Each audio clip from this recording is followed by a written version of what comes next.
ध्यान धरिये राम नाम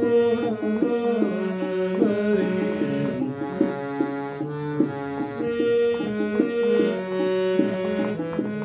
सगुण ब्रह्म स्वरूप सुंदर सगुण ब्रह्म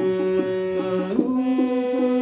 सुंदर तुझ नारंजन रूप सुखकर तुझ नारंजन रूप सुखकर राम आत्मा राम आत्मा राम का सम्मान करिए ध्यान